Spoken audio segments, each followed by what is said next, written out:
نحمده ونستعينه ونستغفره ونؤمن به ونتوكل عليه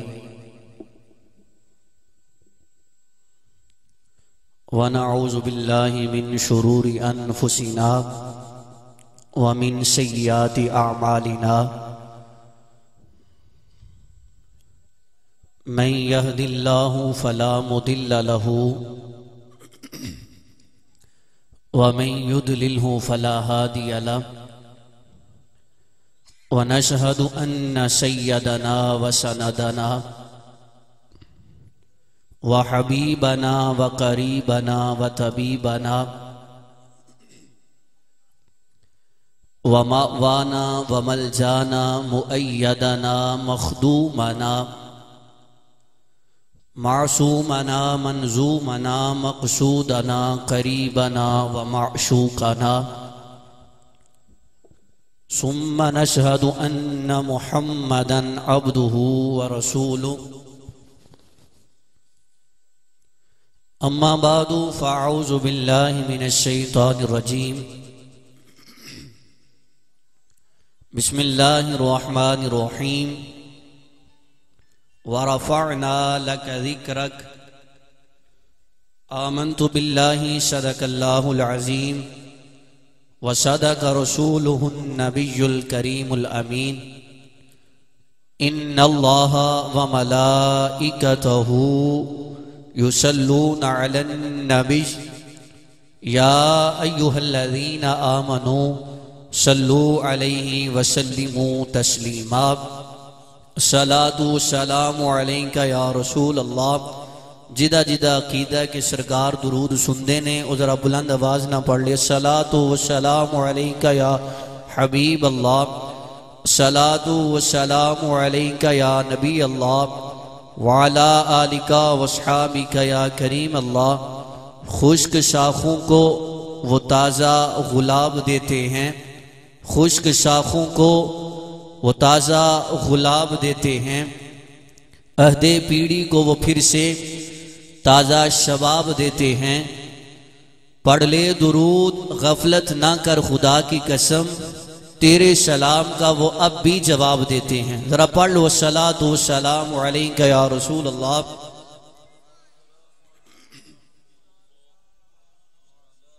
اور یہ بھی کچھ بندے سوچتے میں نے پڑھنا ہے یا نہیں پڑھنا ذرا مل کے پڑھ لو صلاۃ و سلام علیکہ یا حبیب اللہ صلاۃ و سلام علیکہ یا نبی اللہ وعلی آلک واصحابک یا رحمت للعالمین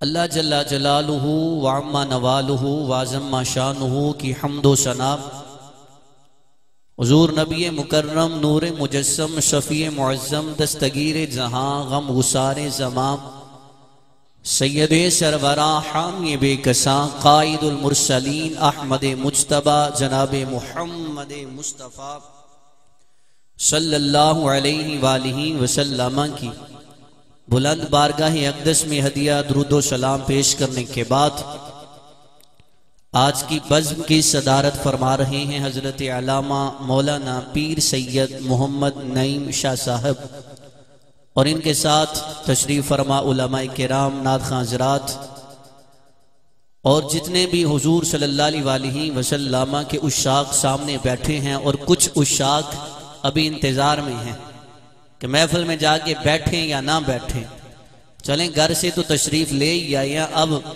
پنڈال میں بھی تشریف لے ہی آئیں حضرات گرامی اللہ تبارک و تعالی نے نبی دو جہاں صلی اللہ علیہ وآلہ وسلم آپ کو بڑی شانوں سے نوازا ہے اللہ تبارک و تعالی نے حضور سید عالم صلی اللہ علیہ وسلم کے صدقے ہی اس کائنات کو بنایا ہے ان کی وجہ سے آج میں یہاں پہ بیٹھا ہوں آپ میرے سامنے بیٹھے ہیں اگر وہ نہ ہوتے تو اس کائنات کو رب تعالیٰ کبھی بھی تخلیق نہ فرماتا یہ کائنات بنی ہے تو میرے حضور کے نالین کا صدقہ ہے میں یہ بھی نہیں کہہ سکتا کہ یہ کائنات بنی ہے تو حضور کا بلکہ حضور کے نالین مبارک کا صدقہ ہے کہ اللہ تبارک و تعالیٰ نے اس کائنات کو بنایا ہے۔ حضرات گرامی، جب ہم کہتے ہیں کہ الحمد سے لے کے والناس تک اللہ تبارک و تعالیٰ نے سارا کلام حضور پہ نازل کیا ہے، اور سارا کلام ہی جو نازل کیا ہے یہ میرے حبیب علیہ السلام کی نعت ہے، حضور صلی اللہ علیہ وسلم کی شان ہے، تو یہ بات جھوٹی نہیں ہے۔ واقعی الحمد سے لے کے والناس تک 114 سورتیں اور اس کے رکوع، حروف، الفاظ، شد، مد، جو کچھ اللہ نے نازل کیا ہے یہ سارے کا سارا میرے آقا کی نعت ہی ہے، اور اسی آقا کریم علیہ السلام کے صدقے رب تعالیٰ نے حضرت آدم علیہ السلام کی توبہ بھی قبول فرمائی تھی۔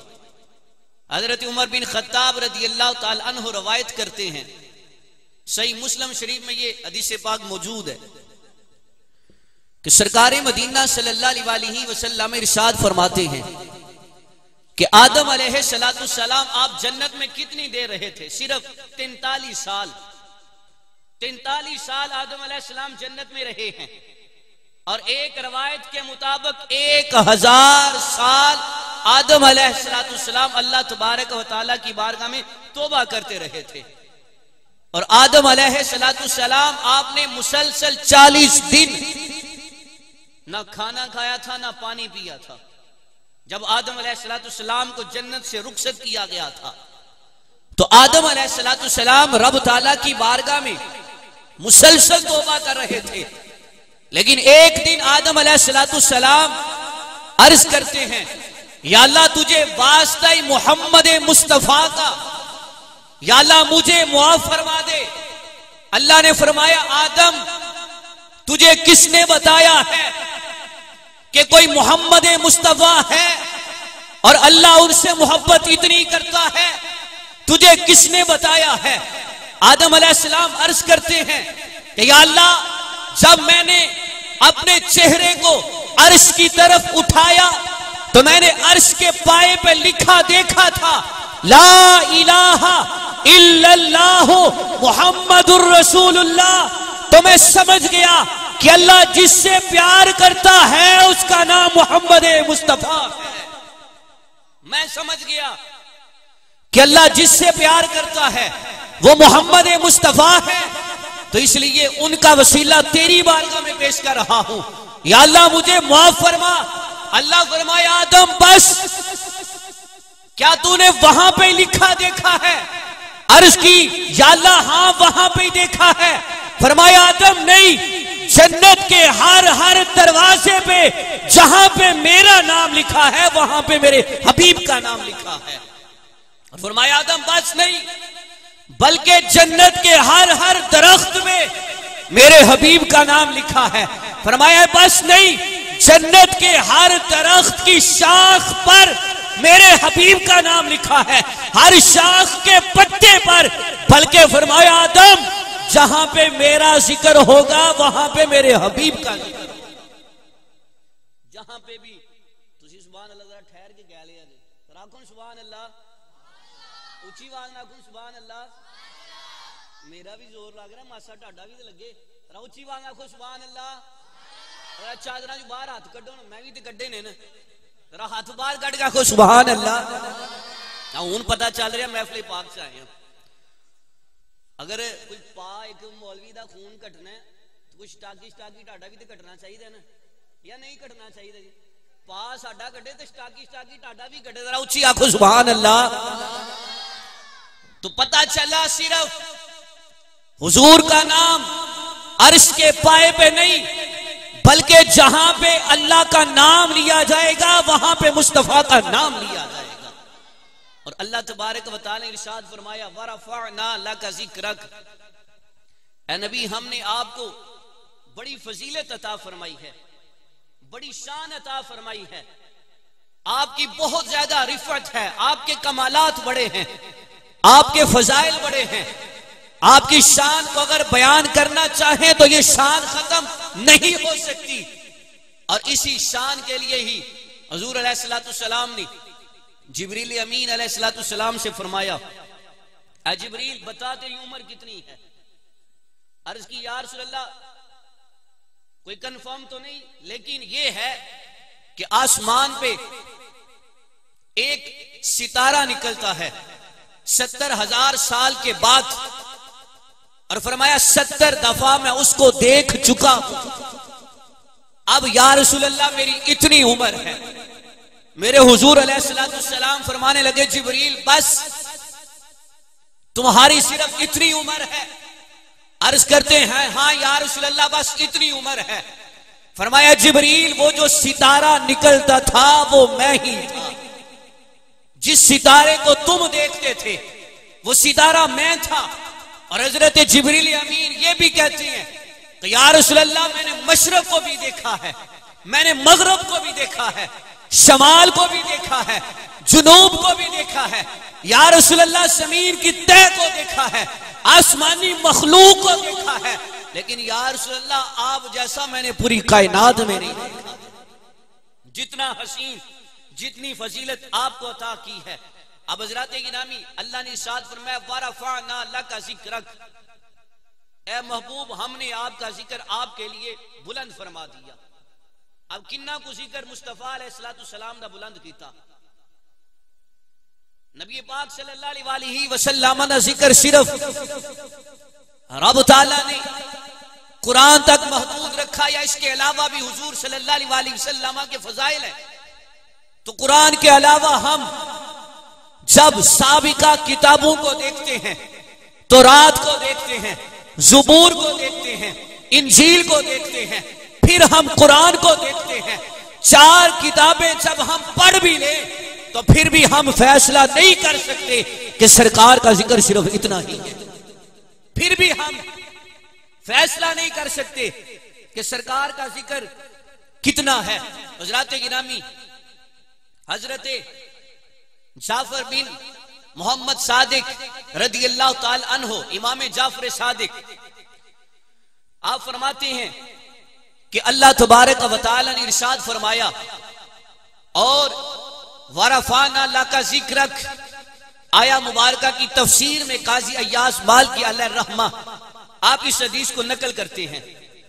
آپ فرماتے ہیں کہ امام جعفر صادق رضی اللہ تعالی عنہ آپ فرماتے ہیں کہ جہاں پہ اللہ تبارک و تعالی کا ذکر ہو، اور فرمایا کوئی ایسا خطیب، کوئی ایسا بندہ، کوئی ایسا نمازی، فرمایا جب اللہ تبارک و تعالی کا ذکر کرے گا تو ساتھ مصطفیٰ کا ذکر کرے گا۔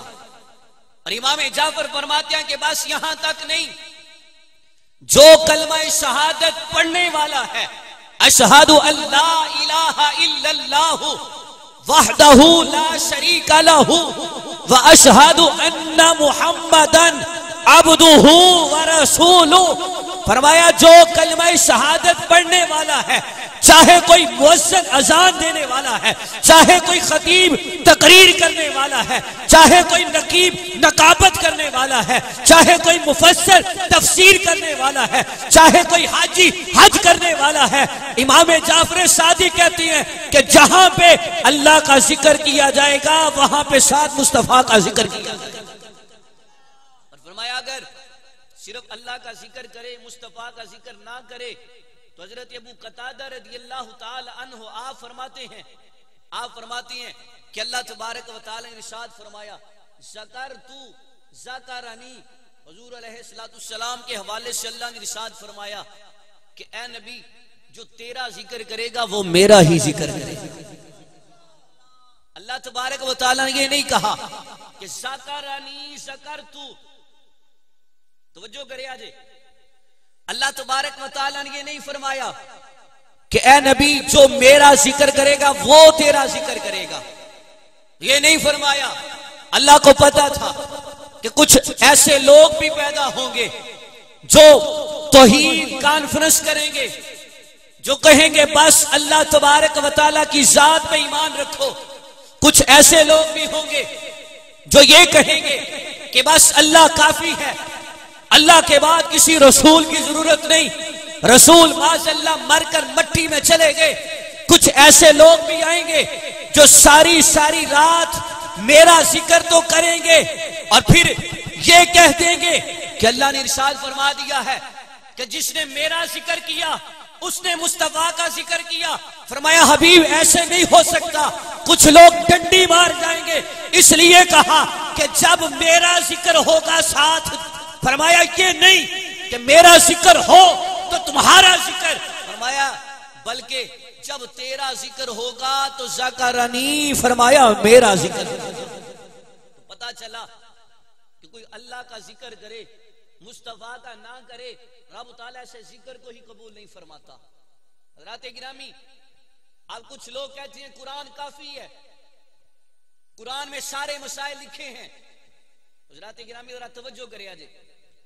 نبی پاک صلی اللہ علیہ وسلم آپ جب غار حرا میں تشریف لے کے گئے تو رب تعالیٰ نے پہلی وحی غار حرا میں نازل فرمائی اور اللہ تبارک و تعالیٰ نے 5 آیات نازل فرمائی. اقرا بسم ربک الذی خلق خلق الانسان من علق اقرا وربک الاکرم الذی علم بالقلم علم الانسان ما لم یعلم. سورۃ العلق کی ابتدائی 5 آیات اللہ تبارک و تعالیٰ نے نازل فرمائی. ہوں ذرا مٹاڑی سبحان اللہ بھی ویکھنی ہے. اللہ تبارک و تعالیٰ نے 5 آیات کو نازل کیا. میرے حضور علیہ السلام آپ تشریف لے کے آئے, آپ نے 5 آیتیں پڑھی. 5 آیتیں پڑھی تو کفار مکہ کہنے لگے کہ یہ کیا ہے. کفار مکہ کیا کہنے لگے یہ کیا ہے جو آپ ہمارے سامنے تلاوت کر رہے ہیں. پہلی وحی کی 5 آیتیں, اس کے بعد وحی 5 آیتیں, اس کے بعد دوسری وحی آئی. 5 آیات میں ہمیں یہ نہیں ملتا کہ اللہ نے 5 آیتوں میں ارشاد فرمایا ہو کہ یہ قرآن ہے. 5 آیتیں پڑھیں, 5 آیتوں میں ہمیں یہ نہیں ملتا کہ یہ قرآن ہے. بلکہ حضور علیہ السلام تشریف لے کے باہر جب جاتے ہیں تو کہتے ہیں یہ کیا ہے. اب جن لوگوں نے مان لیا وہ مسلمان ہو گئے اور جنہوں نے انکار کر دیا وہ غیر مسلم ہو گئے, کافر ہو گئے. حضرات گرامی ذرا توجہ کرے آجے. جدو حضور نے فرمایا اے قرآن ہے تے منن آلیاں نے پہلا قرآن تے ایمان لے آندا یا مصطفیٰ دی حدیث تے ایمان لے آندا. اب حضور فرما رہے ہیں یہ قرآن ہے. اب 5 آیتوں میں اللہ نے یہ نہیں فرمایا کہ یہ قرآن ہے, بلکہ کون کہہ رہا ہے, مصطفیٰ کی ذات کہہ رہی ہے کہ یہ قرآن ہے. اب 5 آیتوں میں رب نے یہ دعویٰ نہیں کیا کہ یہ قرآن ہے, بلکہ حضور فرما رہے ہیں کہ یہ قرآن ہے. اب بتائیں کہ ان لوگوں نے پہلے حدیث مصطفیٰ کو مانا یا قرآن کو مانا؟ پہلے انہوں نے حدیث مصطفیٰ کو مانا, پہلے اس جملے کو دل میں جگہ دی کہ یہ قرآن ہے, تو پتا چلا کہ قرآن بھی محتاج ہے زبان مصطفیٰ کا.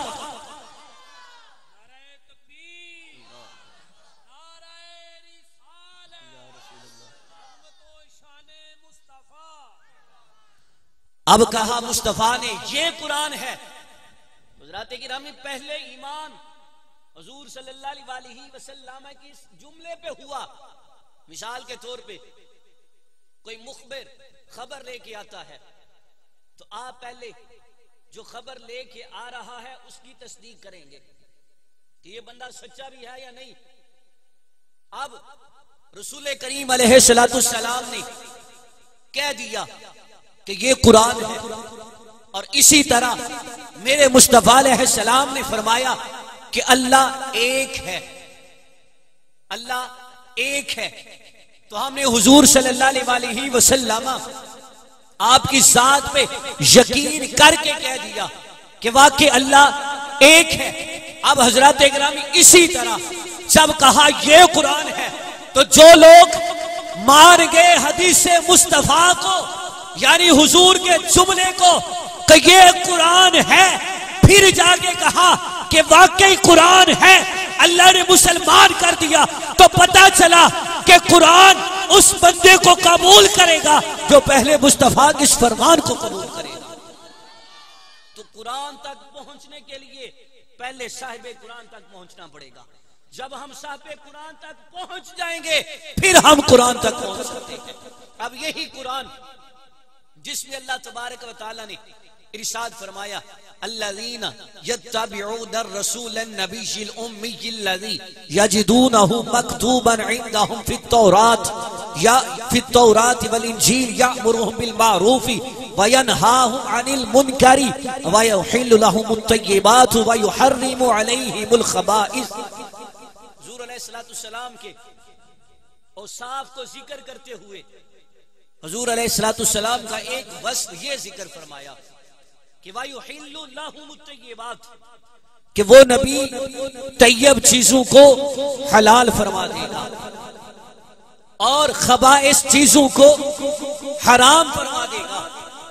حضرات گرامی توجہ کرے آجے، کھوتا کھانا حرام ہے، میں کما یا نہ کما تانوں پتہ ہے کھوتا کھانا حرام ہے، ککڑی کھانا برائلر یا دیسی کھانا کچھ سینگ ککڑ کھانا حلال ہے، لیکن اللہ تبارک و تعالیٰ فرما رہا ہے وَيُحِلُّ لَهُمُ الطَّيِّبَاتِ، وہ نبی طیب چیزوں کو حلال کرے گا، حالانکہ جو طیب ہے وہ پہلے حلال ہے، جو خبائث ہے وہ پہلے حرام ہے، لیکن اللہ کہہ رہا ہے کہ نہیں، جس چیز کے بارے میں میرا نبی کہہ دے کہ یہ حلال ہے، فرمایا وہ حلال ہوگی، اور جس چیز کے بارے میں میرا نبی کہہ دے یہ حرام ہے وہ حرام ہے۔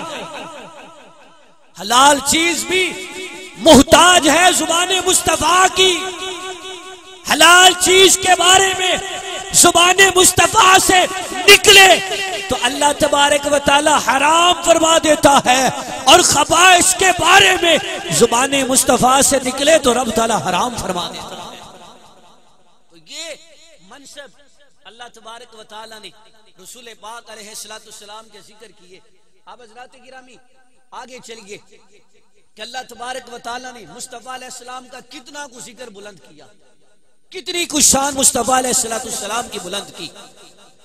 تو حضرات گرامی قبر میں 3 سوال ہوں گے۔ کتنے سوال ہوں گے؟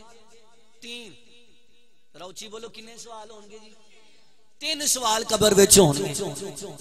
حضرت برا بن عازب رضی اللہ تعالی عنہ آپ فرماتے ہیں اب یہ جو حدیث پاک ہے کہ قبر میں 3 سوال ہوں گے، اب یہ حدیث نہ ہمیں صحیح بخاری میں ملتی ہے نہ ہمیں صحیح مسلم میں ملتی ہے کہ قبر میں 3 سوال ہوں گے، تو پھر یہ حدیث کہاں پہ ہے؟ سنن ابو داؤد شریف میں ہے، مسند احمد بن حنبل میں موجود ہے۔ اب یہ حدیث نہ صحیح بخاری میں ہے نہ صحیح مسلم میں ہے، اور پورے دعوے سے کہہ رہا ہوں کہ 3 سوالوں والی حدیث نہ صحیح بخاری میں ہے نہ صحیح مسلم میں ہے۔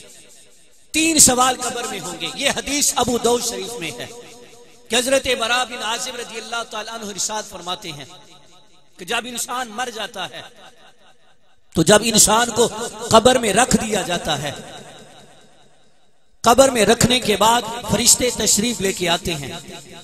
پہلا سوال کرتے ہیں من ربو کا، دوسرا کرتے ہیں من دینو کا یا ما دینو کا، تیسرا سوال کرتے ہیں ما کنت تقول فی حق ھذا الرجل لمحمد صلی اللہ علیہ وسلم۔ یہ قبر میں 3 سوال کرتے ہیں، اور حضرت برا بن عازب رضی اللہ تعالیٰ عنہ فرماتے ہیں کہ جب دفنا کے مردے کو لوگ چلے جاتے ہیں تو قبر والا جو ہے یہ قدموں کی آہٹ کو سنتا ہے، آواز کو سنتا ہے۔ ذرا توجہ کرے آجے، ایک عام بندہ جب قبر میں رکھ دیا جاتا ہے تو وہ لوگوں کے قدموں کی آوازوں کو سنتا ہے۔ ذرا بتائیں اگر عام مردہ قبر میں لیٹ کر ہمارے قدموں کی آواز کو سنتا ہے تو آج ہم یہاں پہ بیٹھ کر مصطفیٰ کا ذکر کر رہے ہیں تو ہمارے مصطفیٰ بھی سن رہے ہیں کہ میرے عاشق جتوال میں بیٹھ کے میرا ذکر کر رہے ہیں۔ اب حضرات گرامی امام بخاری علیہ رحمہ کیا فرماتے ہیں یا امام مسلم علیہ رحمہ کیا فرماتے ہیں کہ قبر میں صرف ایک سوال ہوگا۔ کتنے سوال ہوں گے؟ ایک۔ امام بخاری کہتے ہیں قبر میں صرف ایک سوال ہوگا، وہ سوال حضور صلی اللہ علیہ وسلم کے بارے میں۔ اب رب تعالیٰ نے 3 سوال قبر میں رکھے۔ حضرت برا بن عازب کہتی ہیں کہ پہلا سوال اللہ نے یہ رکھا کہ اس سے پوچھو من ربو کا، کہ اس کا رب کون ہے۔ اگر تو ایمان یافتہ ہوگا تو بتا دے گا ربی اللہ، میرا رب اللہ۔ اگر اس نے کہا کہ لا نہیں پتا، پہلے سوال کے جواب کے بارے میں نہیں پتا، تو فرشتے دوسرا سوال کریں گے ما دینو کا، بتا تیرا دین کیا ہے۔ اب دوسرے سوال کا جواب بھی نہیں دیا تو اصول تو یہ بنتا ہے کہ 3 سوال ہوں تو 2 کے جواب دینا ضروری ہے۔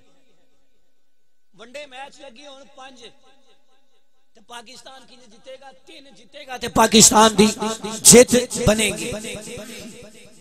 اگر وہ 2 جیتتا ہے 3 ہارتا ہے تو اصول کے مطابق پاکستان میچ ہار گیا۔ پیپر میں 3 سوال آئے ہیں، بچہ 1 کا آنسر لکھتا ہے، 2 کا آنسر چھوڑ دیتا ہے تو 1 کے نمبر ملیں گے۔ 3 تھے 2 لازمی تھے، 1 کی 1 چھوڑ دیا، فارغ۔ انٹرویو سے گیا، انہیں کہا تھا 3 سوال کریں گے، 2 کے جواب دینا ضروری ہے۔ جب قبر میں رکھا مردے کو، پہلا سوال کیا کہ تیرا رب کون ہے، جواب نہیں آیا تو اللہ نے فرمایا فرشتوں چھوڑو، اگر اس کو میرے بارے میں نہیں پتا تو اس سے دوسرا سوال کرو۔ اب فرشتے دوسرا سوال کرتے ہیں کہ بتا تیرا دین کیا ہے۔ اگر اسے دین کے بارے میں نہیں پتا تو اللہ فرماتا ہے اس سے پوچھ میرے نبی کے بارے میں کیا کہا کرتا تھا، اس سے پوچھ کہ میرے نبی کے بارے میں کیا کہا کرتا تھا۔ آپ حضرات گرامی تیسرے سوال میں ما کنتا، اب یہ کانا یکون جو ہیں جب یہ مضارع پہ آتے ہیں تو یہ ماضی استمراری کا معنی دیتے ہیں۔ اب جب قبر میں رکھ دیا ہے تو جو دنیا میں حضور کی مخالفت کرتا ہوگا، جو دنیا میں یہ کہتا ہوگا کہ حضور دیوار کے پیچھے نہیں سن سکتے، جو یہ کہتا ہوگا کہ حضور کے پاس اس کا علم ہے اس کا نہیں ہے، تو وہ بھی مان جائیں گے۔ تو یہ اللہ کے رسول ہے، لیکن اللہ نے فرمایا ایسے نہیں کرنا۔ اس سے یہ پوچھو کہ یہ دنیا میں میرے حضور کے بارے میں کیا کہا کرتا تھا، جب تقریر کرتا تھا تو میرے مصطفیٰ کی شان بیان کرتا تھا یا گول مگول کر کے چلا جاتا تھا، جب کتاب لکھتا تھا تو حضور کی شان بیان کرتا تھا یا نہیں کرتا۔ فرمایا یہ نہیں کہنا کہ آج تمہارا کیا عقیدہ ہے، اعلیٰ حضرت بھی فرماتے ہیں آج لے ان کی پناہ، آج مدد مانگ ان سے، پھر نہ مانیں گے قیامت میں اگر مانیں گے۔ وہاں پہ تو سارے کہیں گے کہ یہ ہمارے حضور ہیں، یہ ہمارے آخری نبی ہیں، وہاں پہ سارے کہیں گے، لیکن کہا پتا تو کیا کہا کرتا تھا۔ اگر تو ہوگا حضور کا عاشق تو وہ کہے گا کہ مر کے پہنچا ہوں دل ربا کے۔ اگر تو ہوگا خادم رضوی جیسا، اگر تو ہوگا غازی ممتاز قادری جیسا، وہ تو کہے گا کہ اپنی جان ان کی خاطر قربان کر کے قبر میں پہنچا ہو، جس کے بارے میں تم سوال کر رہے ہو یہ میرے آقا اور اللہ کے آخری نبی۔